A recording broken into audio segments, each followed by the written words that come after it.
You did not go far. Ang tao ninyo sa military. Hanggang kailan kayo magsuporta ng drug addict na presidente?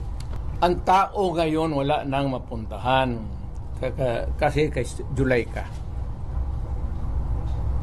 Biro mo, there was an order at a certain point yung the other night, dadalhin siya sa correctional institution. Kung natuloy nalagay siya, saan siya magtakbo? Hindi magagalaw itong Supreme Court kasi separation of powers. Lalo na Malacanang kasi tambalos-los bata niya. So itong tao lang matakbuhan. Yan ang sinabi ko.